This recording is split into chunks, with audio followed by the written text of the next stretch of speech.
Hi, I'm Vicky Claire Galath. I'm here with Melissa Grantham for her nutrition session. Hi, Melissa. How are you? Hi, Thanks.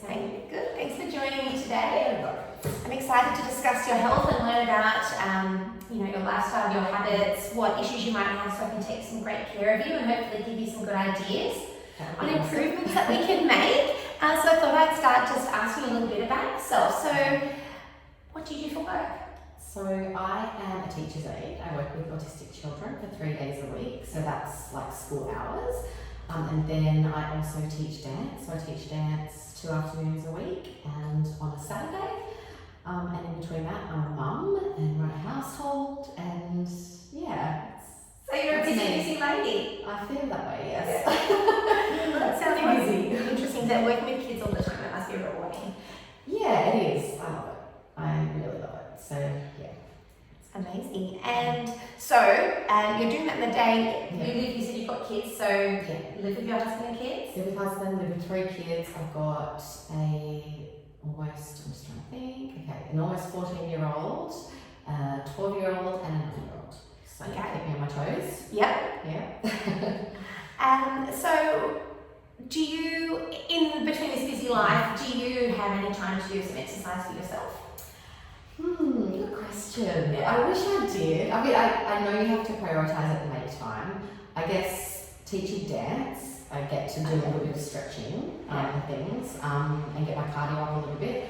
I would like to make more time for myself, and I know I need to be doing more exercise. But yeah, I don't really like the idea of going to a gym and being like running and shouted at and that sort of thing. So, but I do need to do some more exercise. I think that's actually a very common thing with women in our age group who are not enjoying the style of training that gym does. There's so many other things you can do. Yeah. Do you, what are the facilities like around where you live? Do you have places where you could go for like walks or swims or? Yeah, I do. I mean, we have a pool, but it's only small, so I couldn't do laps. But yeah, we have an aquatic centre close by. I mean, I'm close to the beach, so I could go for walks and stuff like that, which I need to make time for. But yeah, we have a lot of facilities, so I'm spoiled for choice in that. That's nice. Do you have a dog? I do have a dog. I have a beautiful dog. You could take that dog for a Yes, walk. I know. And we sometimes go up to the park. It's just not a regular thing. It depends on what's happening that day with the kids and schedules and stuff. But we go up and take it to the dog park a couple of times a week and do a couple of laps up there. Or do the headland walk up at Longwood, which is nice. That is nice. So Life is the big jigsaw, trying to fit everything together. 100%. I understand. Do you have any known health concerns such as allergies, food intolerances, diabetes, heart conditions, asthma? No, luckily. Oh, that's good. That's amazing. I do suffer migraines though, so that is my biggest concern. Tell me about that. Okay, so I sort of started getting migraines. I sort of always had headaches, but I started getting migraines after I finished school, maybe when I was like 20, like into uni. Actually, no, even earlier than that. Sorry, I'm just trying to recall. It's been a long time. Maybe it's like year 12, so I would have been about 18 or so. And yeah, they've sort of changed as I've gone through life. So now I've almost had them for 20 years. And I know that there is a hormonal aspect to them sometimes, but I don't know the exact triggers. I know that my sinus can also trigger them. I know that alcohol can also trigger them. So I've kind of gotten to know a few triggers. Lack of sleep can definitely trigger. So it's just about managing those triggers so that I can try and avoid them. Wow, 20 years, that's a long time to be suffering with something. It is. So are you under doctor's care for your migraines? Not currently. I do have like preventative medication that I take if I feel like there's a migraine coming on. So just when you feel a migraine, not every day? Not every day. So it's a preventative, and then I also have pain medication, which is also, I take that. So if my migraine gets to a point where I have not been able to get on top of it, I'll take my pain meds and like a little anti-nausea tablet. Yeah. But yeah, that's it. I don't see a regular doctor. Do you do any other alternative therapies like see a chiropractor, have massages, that kind of thing? I've tried all of that, and maybe I should be doing, I don't know, maybe you could suggest something, but like I've tried acupuncture, which I do find helps, but again, it's like a financial thing as well. Right, yeah, it's expensive to do with these therapies. Yeah, so I've tried acupuncture. My chiro helps me with like all my shoulder tension, will help me like give me deep pressure, massages and things like that to release my neck and shoulders and head. Yep. And also my jaw, because my jaw can get quite tight. So, and she was actually the one that suggested, picked up that it may be, my migraines may be associated with sinus. Yeah. Because I get a sort of a lot of pain through my face. Yeah. As well. So I have done, I had some x-rays and scans and things of my sinus. So that may be a contributing factor as well. Yeah, so maybe like to see an ENT would be helpful. That might be, that might be a good idea. That might be an idea. We can see if we can refer you on to someone like that to help out a little bit. But also we'll see if there's what else we can do. Yeah. So started when you're about 18, we've kind of gone through those triggers, sinus, hormones, alcohol, lack of sleep. So at the moment this is being managed by preventative medication, pain meds, nausea. Yeah. Do you suffer any digestive issues? Not necessarily. I did when I was younger. I think I had like undiagnosed irritable bowel. But I guess I don't really have, I don't know the exact symptoms, but like whenever I would have dairy and things like that, I would get an upset tummy. I don't really suffer that now. Do you still have a lot of dairy? It could be that you don't. Could be. I mean, I have had a lot of coffees. Yeah. I have, maybe 2 coffees a day, but I'm not a big milk. 2 coffees a day is okay. I think, you wouldn't want to have, like 3 is probably the maximum you'd want to have. However, coffee is a no trigger for migraine. Yes. That's one of the ones. So that might be something we can look at doing a little bit differently. Yeah. So tell me about the kind of foods you enjoy. I love sushi. If I could live on sushi, I would. I love fruit. I love salads. I sort of love all food. I don't know, I'm a bit of a foodie. Yeah. So I'll eat anything. It's good though that you enjoy eating healthy as well, not just unhealthy. Are you a smoker? No. Used to be. Used to be? Yeah. Has it been a long time since you've done it? Like pre-kids. So now my eldest is like almost 14. Yeah. So, Well, that's good. That was good that you were able to keep that habit. Do you drink alcohol? Look, I'm not a big drinker, and I guess because it is a trigger for my migraines, I don't tend to drink too much. I used to drink a lot more, I guess, and I do enjoy alcohol. I do a nice cocktail, and I like my wine, but I can't really drink wine or champagne because they are definite triggers for migraines. Yeah, so more of a social drinker. Yeah, like a couple of drinks a week. Yeah, not every day. No, definitely not every day. Okay, because of course, we probably, you wouldn't want to drink more than 4 drinks probably in one session, even if you're out and about. And if you were drinking every day, maximum 2. Yeah. Okay. But you're not drinking every day, so that's all right. So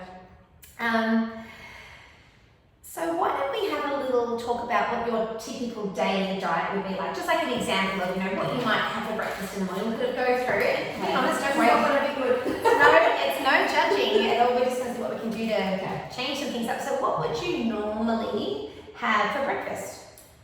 Well, I don't really have breakfast. Oh, okay. Yeah, I wake up and I have a coffee straight away. Yeah. I have a coffee because another thing is that if I don't have my coffee, I tend to get a headache. So it's probably it's a bit of a caffeine addiction, probably. Yes, I think 100% that's right. So I have a coffee, just an instant coffee, and then I'm not really hungry in the mornings, and I know I need to eat breakfast, but I don't. So I don't normally eat, like my first meal might be like midday or like mid-morning kind of thing. Yeah, so like a brunch kind of time. Yes. And what would you have then? What I have? Depends where I am. If I'm working at the autism school at my job, then that sort of forces me to eat well because like you have your morning tea and your lunch break. So I'll have like a piece of fruit with some crackers, or crackers and cheese or something. Or do you pack this from home? I usually buy the packets that you can get at Woolworths or something. So it comes like with cheese and crackers and but I pack it at home. And a piece of fruit, and then lunch I'll either have a sandwich or like leftovers from dinner the night before, whether it be like chicken or something like that. I try and have something a bit more substantial when I'm at work, just to keep me going. And if I'm not at work and at home, then maybe sushi for lunch. I might, the days that I'm not working at my other job, I'll tend to wait. I don't know why, but I just, like if I'm out, I'll just get something out. So it's usually sushi or something. And then in the afternoons, what do I eat in the afternoons? I don't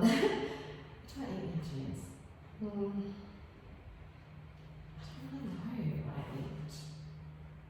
I might have like a pastry or something. Oh yeah? It's like a croissant perhaps. Yep. But not every day.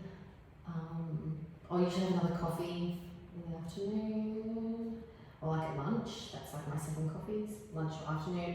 And then dinner is usually, I try and do like either fish and rice and salad, or like chicken and salad.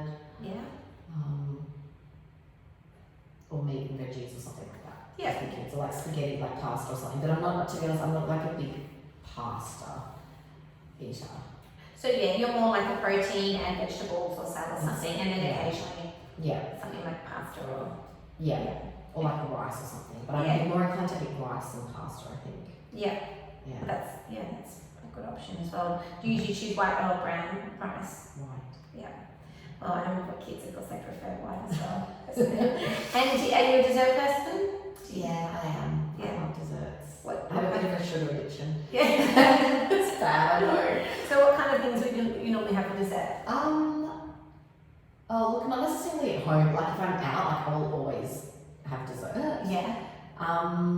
Like ice cream, or on special occasions I might like make an apple crumble for the kids, kind of thing, or do like the mini pavlova things like with fruit and stuff, just as a treat kind of thing. We don't have dessert every night in our house though, because our schedules are all over the place. So it's just I guess a sometimes thing, but I do like desserts. I think everyone does. And how much water do you drink? Enough. Not enough? Not enough.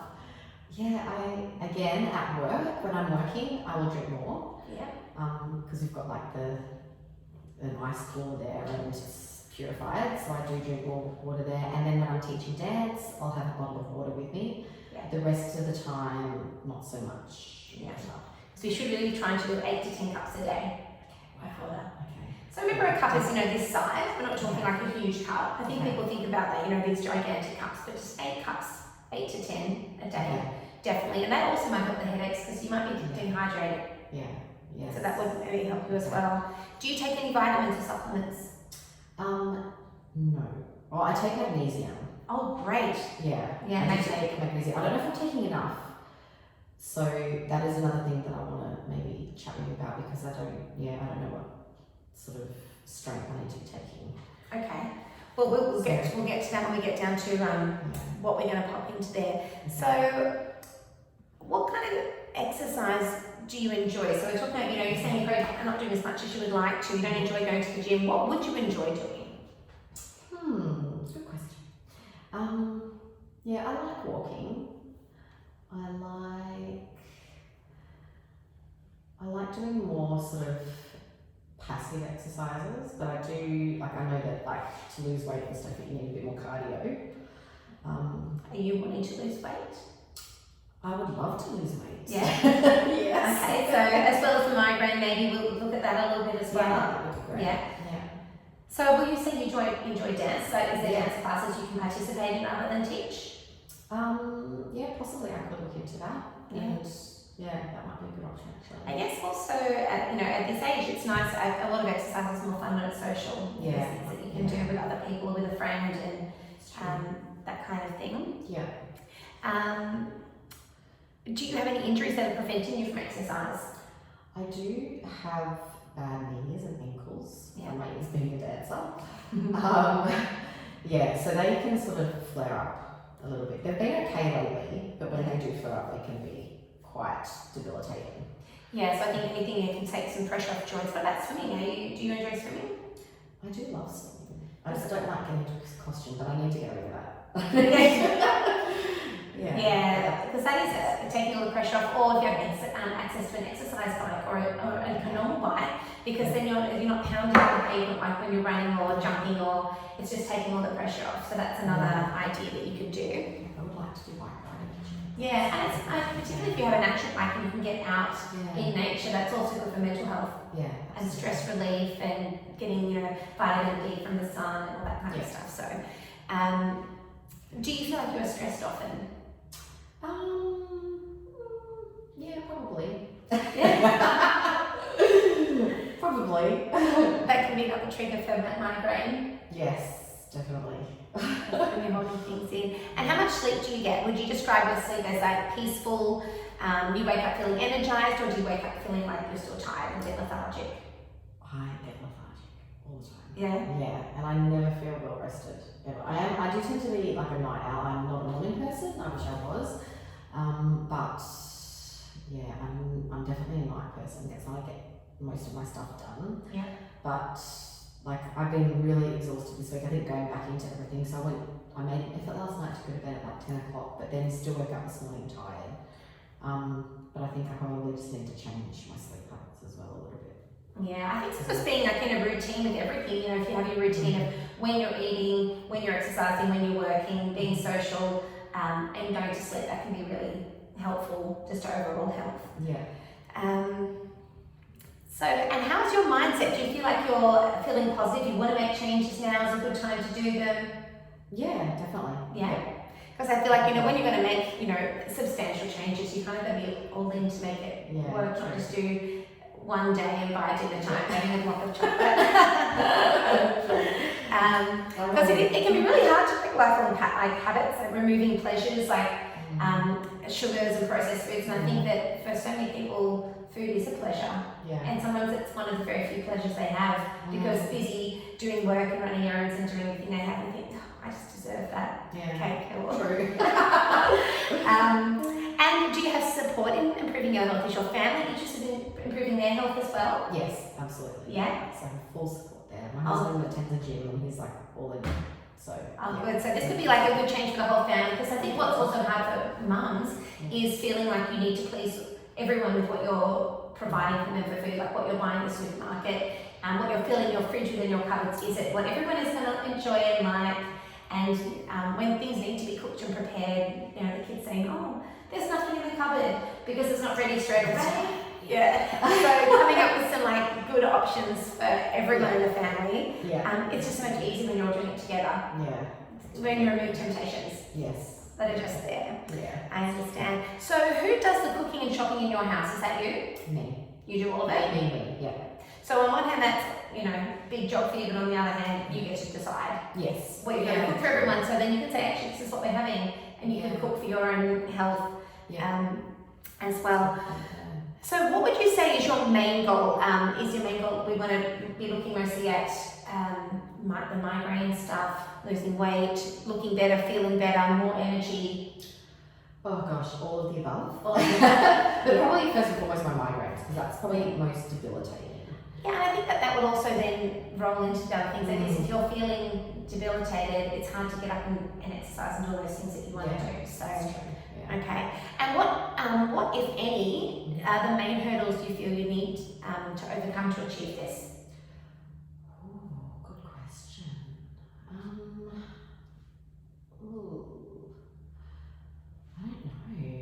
know. I guess since you're busy lifestyle, I was thinking maybe that the time to prepare things and be organised for that. Yeah, maybe that's probably is spot on, because that is a huge factor. And I think that's a huge factor for so many people. People you speak to say, I have haven't got time, I got up too late. And so I think, we can have some ideas on like food prepping and things that you can have ready to go.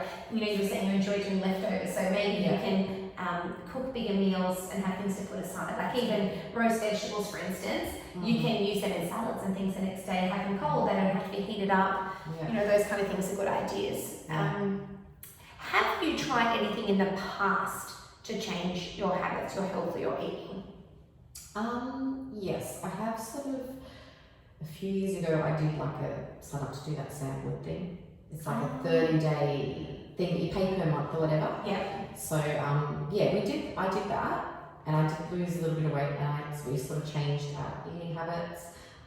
We also went through, I think that was actually just after, because my husband was diagnosed with cancer, so I kind of did a lot of research into nutrition and stuff. Yeah. So we really changed our whole eating for quite a few years, and then have just kind of fallen back into bad habits. Yeah. A little bit. It can happen. So again, I think a lot of people say they try something like this. I was interested to see, what you were doing. Was it helpful? Was it not? Maybe it was short term helpful, but I think if you're not sticking something for a long time, of course, things would go back to the way they used to be. Now, I think what we would do is have a little look at the basic dietary requirements for a woman in your age group. So we should be having each day 5 serves of vegetables. Now, I think that people I want to discuss with you a little bit about what the sizes of a serving is, because it can be this is where people can go really wrong. So they might think that a huge big pile of mashed potato put on their plate because it's put down in one clump is 1 serve. When really half of a medium potato is 1 serve of vegetable. Because I was going to say I don't think I have enough, but maybe I do. I don't know. Maybe you do. So I guess we're talking about portions or a serving size. Half a cup of cooked veg is 1 serve. Right.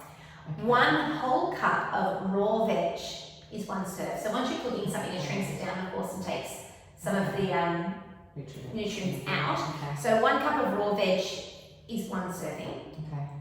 Half a cup of cooked veg is 1 serving. That's good to know. Half of a medium potato is 1 serving. 1 medium tomato is 1 serving. So they're just some ideas, there's a whole list you could go through. They're just to give you a bit of a guide. So we want to have 5 servings. I mean, you might have a whole potato, so that's 1 serving. Sorry, that's 2 servings there. Okay. Does that make sense? So, and then fruit, and I think everyone thinks, fruit's so healthy for you, you can eat as much as you like. We really only want to have 2 servings of fruit a day. Oh, wow. Okay. More vegetables, less fruit. Okay. So with fruit, so 1 serving could be a regular sized piece of fruit, such as like a medium sized banana, an apple, an orange, a pear, those kind of things. You could choose 2 small pieces of fruit, like a kiwi or a plum or a nectarine, and 2 of them would equal 1 serving. Okay. Or 1 cup of diced fruit could be a serving, or 1 cup of berries or grapes or something small like that. Okay. So you really only want to have 2 servings of fruit a day. Okay. Is that for kids as well? Yes. Okay, that's interesting. So Yes. kids are probably having too much fruit, not enough veg. I think I've been guilty of that with my kids as well. So I think that, and it's because kids enjoy fruit more than they enjoy vegetables. So you've got to find fun ways to sneak the veg into food. Things if you're making a spaghetti bolognese, like breading the carrot and getting it in there, and the zucchini, and I guess most of them like things like raw carrot. They can dip that in like a nut butter or a hummus or something like that. They can make it a bit more fun, or making them a smoothie. And having it, you might put in a smoothie, you might use all your fruit serves for the day in the smoothie. You might put a full banana in, which is amazing for adults and kids. And then you might put in a cup of berries, and then you can chuck in some spinach, which once it's in there, it's not even going to be tasted. And you can get some of their servings in that way. That's another. Because my kids do love smoothies and juices and stuff. Because it makes fun. And what you can also do, you don't even always have to use fresh fruit. You can use frozen fruit in smoothies, and that makes it cold and thicker consistency. It feels more like a thick shake. We do that. We'll put in frozen mango or frozen. You can buy mixed berries, and it's just easy. You don't have to chop it up. If you've got 3 seconds in the morning, just toss it all in. And then if you're putting milk in as well, to get some dairy. So that's an amazing one to do. So fruit is 2. Grains, we want to have 6 servings a day of grains. Now we really would like whole grains, Yeah. particularly with migraines. Okay. So does that mean like not white? Yes. Rice. Okay. Or white bread. I mean, ideally, I know everyone loves it. I always think if you can eat well most of the time and have a treat, if you love white bread or something, and you have it once a week, different to if you're using your 6 serves a day of grains and they're all white. Yeah. It's really high in sugar. Okay. Yeah. And it doesn't have as many nutrients in it to help with your digestion. It's not high in fibre, so that's not as helpful. So, for instance, 1 serving of grain would be 1 slice of bread. So if you're having a sandwich, you've got 2 serves already out of your 4. Okay. Some other examples could be 1 crumpet, 1 English muffin, Okay. 1 scone. If you were eating a bread roll, half a roll would be 1 serving. Okay. So if you're having a full roll, it would be 2 servings. Okay. Half a cup of rice, noodles, barley, sugar, quinoa, buckwheat, all those kind of things. Again, so if you're having more, I guess often people are going to have a full cup, so that's your 2 servings there. Okay. You could have 3 crisp breads, so like, it's like little small crusket kind of things. 3 of them is 1 serving because they're very light. And if you're into muesli and that kind of thing, just a quarter of a cup of muesli, it's quite dense, is 1 serving. So I can share all of this with you. I'll put it in an email at the end so you've got all this to refer to. It's also in the Australian Dietary Guidelines if you want to look it up. Fantastic. Thank you. Whole grains also really assist with weight loss. Okay. Okay. Yes. All right. So the high fibre and your digestive system is working better, so it would be definitely worth looking at making the change from white to whole grain. Sure. Okay. It might not be popular in your house, but it would be better. Now, even though you've had all your children, you are still considered in that childbearing age group, so your iron intake is important. I don't know if you've ever had your iron tested. I think when I went to my doctor last year, when I was like feeling really tired, I was thinking I might have glandular fever or something because I was so tired. They did test my iron and it was slightly low, and they did suggest maybe having a supplement. Yeah. But I haven't done that, so I don't know if you could. So that could be something to look at. So Yeah. I'm easy. I'm always looking at later. Are you taking the contraceptive pill? I am. So then we might need to look at it. So if you're taking the contraceptive pill, additional iron is not necessary at this time. Oh, okay. Yeah, but if you go off it, then you probably want to look at it. Okay. Yeah. So we won't mention the iron one. So that kind of is bringing me to talking about like our lean meat poultry kind of group. So we're meant to have 2.5 serves a day. Okay.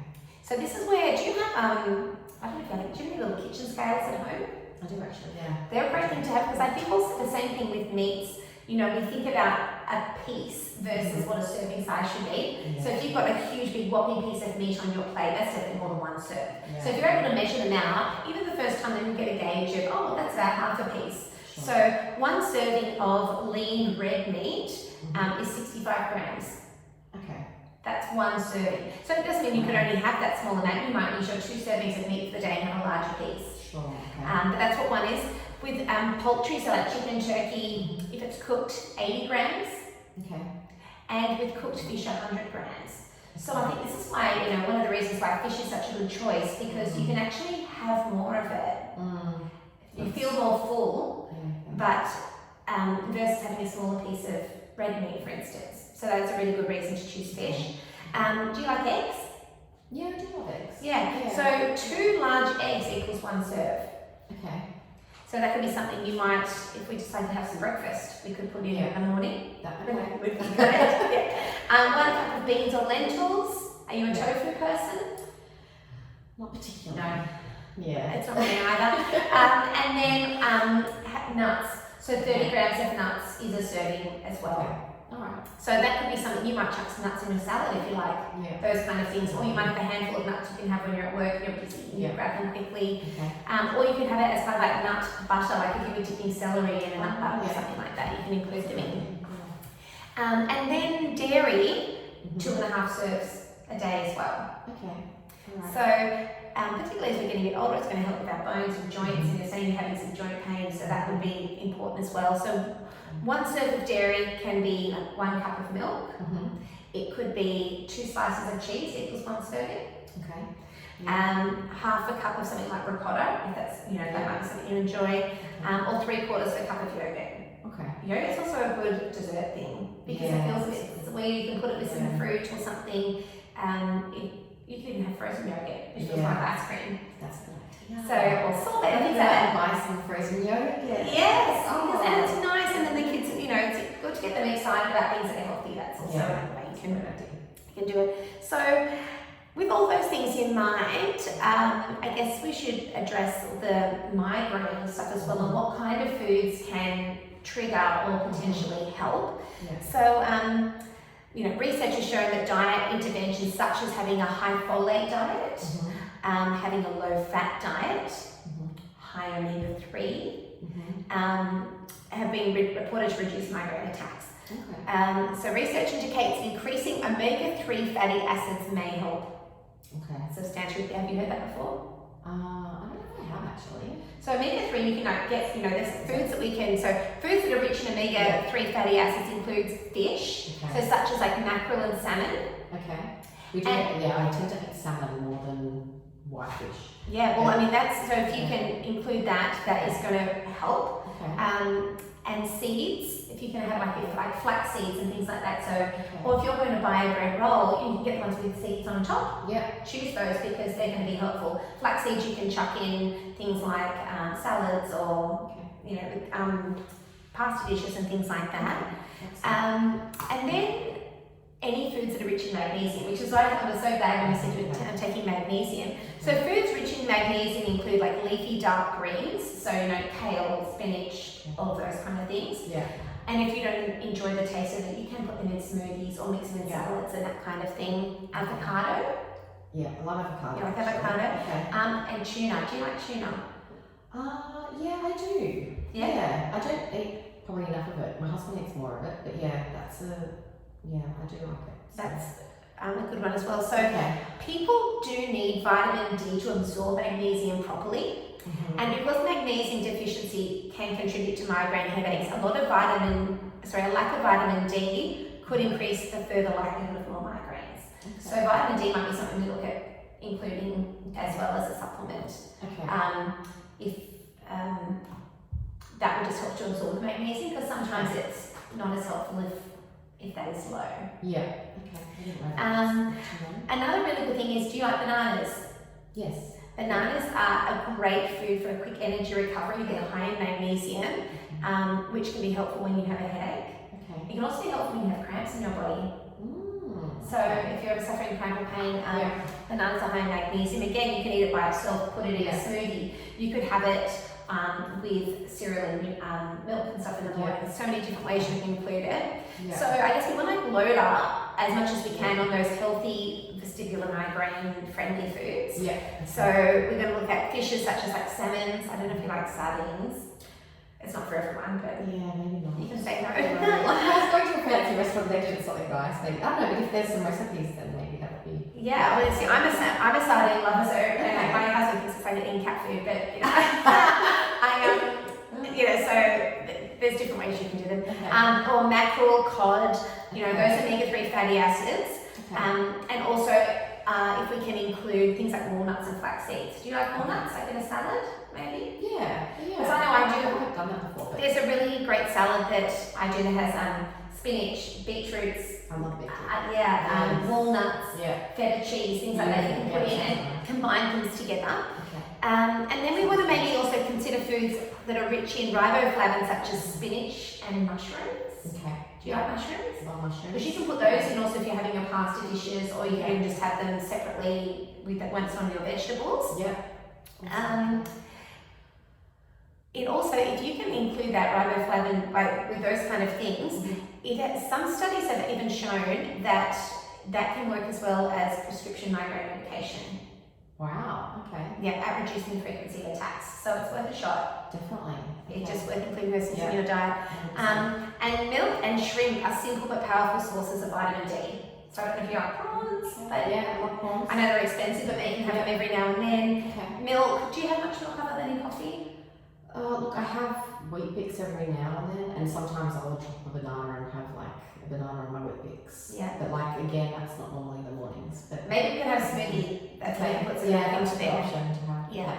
Now, as far as grains and things like that, and I know you're like a fan of the white, but if we can specifically for the migraine, try to include things like plain bagels. Yeah. that you can maybe replace a croissant in the afternoon with a plain bagel. Okay. Or I don't know if you've ever had zucchini bread or pumpernickel. Not pumpernickel. No. Okay. It might not be for everyone, but it's worth a try. But a plain bagel is quite easy, and you can put things on there that you would enjoy. Awesome. Knowing that avocado is good, you could have a plain bagel with avocado and add some smoked salmon or something, and make. There's different things we can kind of include them in. Okay. Fruits that are good for migraine are grapes, apples, mangoes, peaches, strawberries, blueberries, even melons like watermelon, honeydew, and rock melon. Okay. All the nice ones. Yeah, that's good. So that's what I guess we're kind of steering away from more acidic fruits. Okay. So not so much oranges. Oranges, pineapple, mandarin, that's probably more acidic, and that could just maybe trigger migraine. Okay. And then adding vegetables of colour, so things like red beets, which we were talking about before, we can put them in the salad, carrots, corn, squash, eggplant, asparagus, and string beans. Okay. So I can put this in email, all these things that you can try and add in. Yeah. And of course any sources of calcium such as greens or turnips, things like that. Now, the things that you're going to probably want to avoid, because these are known triggers for migraine, are chocolate. Okay. Sorry, I know that's sad. Yeah, that is very sad. It is very sad. Red wine, that you just said That's before, okay, wines yeah. already know. I can do that. Coffee. Okay. Oh, yeah. It's the caffeine, of course, Yeah. that's the trigger. Energy drinks and sodas with caffeine, so like Coke. Yeah, I have been drinking a bit of Coke lately. Yeah. Okay. And certain cheeses such as Parmesan. Okay. Parmesan cheese can be a trigger, blue cheese and cheddar. Okay. So maybe try the other kinds of cheeses. Okay. Yeah. Food that has MSG, Okay. Yeah. which you can look on packaging and see if it's there. Maybe if you're ever having Chinese, you're going to ask, is it cooked with MSG? It's not as popular anymore. It used to be used in a lot of things. Yeah. Not so much anymore. Okay. Onions can be a trigger. Oh, I didn't know that. Um, dried and fermented, aged, pickled or smoked food. So like aged meats, sausages, snow peas, olives, miso, some nuts, teriyaki sauce, those kind of things that are really like reduced down. Okay. Many pickled foods contain high levels of MSG. That's what is the issue with them there. And any foods that contain the preservative sodium nitrate, we want to avoid. Okay. So we kind of, I guess, want to have more of a low sodium diet. Okay. Is going to be ideal. So I've come up with some ideas of some things we might want to try to eat, and you can tell me what things that you might. This is just a bit of a guide, not to eat this all day every day, but some ideas on what we can do. So for breakfast, maybe we were talking about this maybe before for afternoon tea. You can mix these things around. Just some ideas of some meals. If you're thinking about eating 6 times a day, would be great. So if you were having breakfast, a morning snack, lunch, an afternoon snack, dinner, and then a dessert or evening snack, whatever you want to call it. So in the morning, you could have something like a plain bagel with avocado spread topped with tuna. If those are things that you like, or salmon or something like that. So we're getting that fish in, we're getting the avocado, which is going to be really helpful. The plain bagel is going to be preferred over white bread or toast, that kind of thing. That's an idea for something for breakfast. And you can mix these things around, some kind of, that might even be better for you to take to work. At home you could maybe have a smoothie. And that's going to get you going. So you could have a full banana in there. You might want to use all your fruit up here, like by putting in, some berries, a cup of milk. You can use frozen fruit, that makes it nice and cold. For lunch, if you thought about maybe the idea of having that salad that I was talking about, when you can choose, you might have spinach, rocket, you can put in your 30 grams of walnuts, a beetroot all chopped up, a small amount of feta cheese, some flax seeds, a cup of soba noodles or something like that to puff it out. Because or crispy noodles, something like that instead. That's not a white rice or something, but trying to avoid the white. And you can put a boiled egg in there. That's good option. And those are all things that you can have sort of pre-prepared. Like you can boil a bunch of eggs like on a Sunday night and have them in the fridge just ready to go. How long do they keep for? I think in the fridge, I'd say definitely at least a few days. Okay, cool. I'm actually unsure of the answer, but I usually do it at the beginning of the week and use it throughout. Yeah. Okay. And having, you can have like, feta cheese and all those things are quite easy. You can probably throw that salad together in a couple of minutes. Yeah, true. And take it with you. And then choose like something like a balsamic vinegar to dress it with rather than something too oily like a Nutella dressing or something like that. Yeah. Maybe in the afternoon, do you enjoy rice cakes? Yeah, I sort of haven't had them for a while, but yeah. Because they're a really good option of something to have in the afternoon. So you can have whole grain rice cakes. Yeah. You can put a bunch of different things on them. You could put on like ham and cheese. You could even get like a whole grain crumpet and milk cheese on it. Yeah. There are so many different ways that you can do those kind of things, but I guess what we're going to try and do for each of our little meals, you're going to want to have one of the grains if we can, some veg if we can, some dairy, so try and put a bit of everything in there together.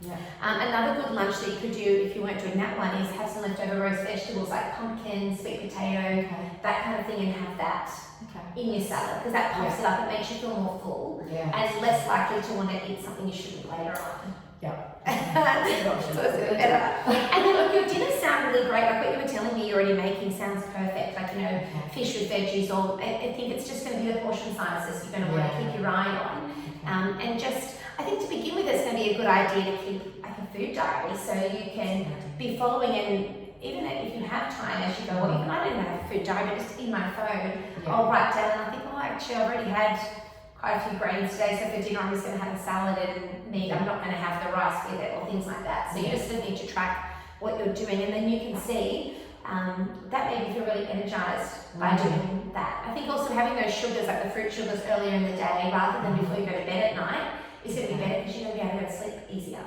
rather than having all that sugar in your system before you go to sleep. So then after your dinner, so if we just keep an eye on the portion sizes and try and probably have at least 3 veggies at night if you can.